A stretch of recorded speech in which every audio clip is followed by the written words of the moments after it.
An anticipated high turnout of young voters is likely to influence the final outcome at the polls when the next general elections are called in the Virgin Islands.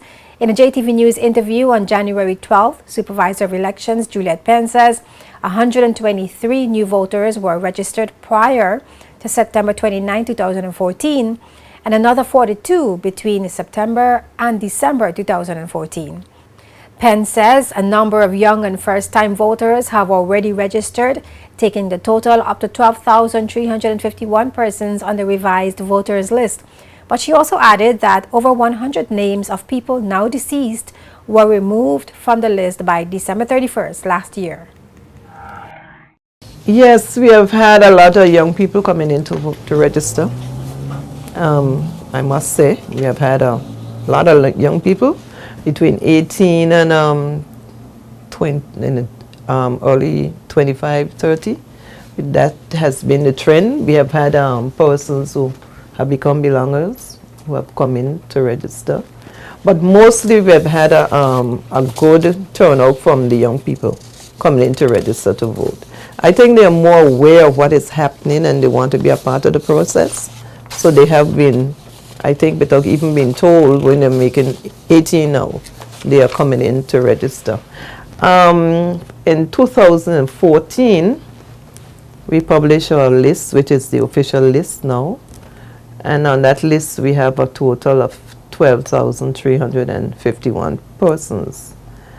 But new registered voters prior to that list, we added 123 persons, which is included in this list. But at the same time, from September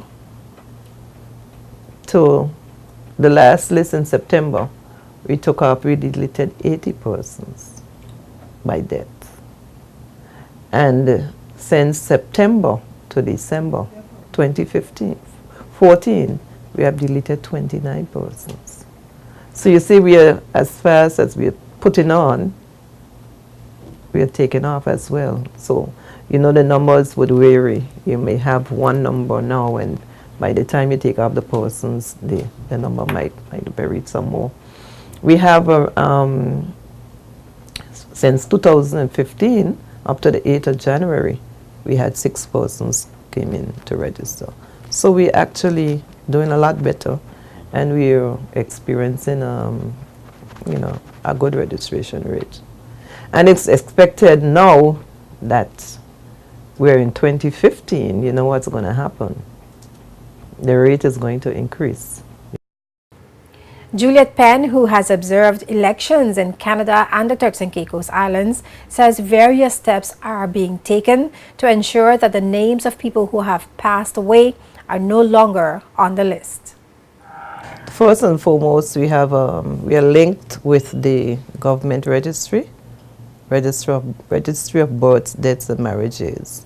So we, every quarter, ever so often, whenever we feel the desire, we linked into them and we check on persons that are deceased. We have the persons that die here and any persons that are brought into the territory for burial. They are also registered at the registry. So we get that information from them. We also get information from ZBVI. We go to ZBVI on a regular basis and check the list of deceased persons that they have. We also check the Virgin Islands Daily News, St. Thomas Daily News, to make sure that, to check to see if we have missed anybody in the U.S. Virgin Islands who may have been on our registered list, and that's how we do it. And we also have, you know for yourself, there are people who've passed away, whose funeral you've been to, and we have those, that information as well.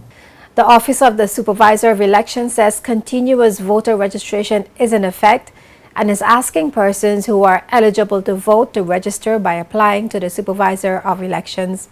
Addressing the matter of voter transfers and concerns of irregularities, the Supervisor of Elections explained the thorough process that requires documentations such as utility bills and public inspection of the voters list. There should be no great need for concern because the voters list is put out to the public for inspection and every year. And if you see a name of someone twice, you can bring it to our attention. You can make an objection to the person being on that particular list.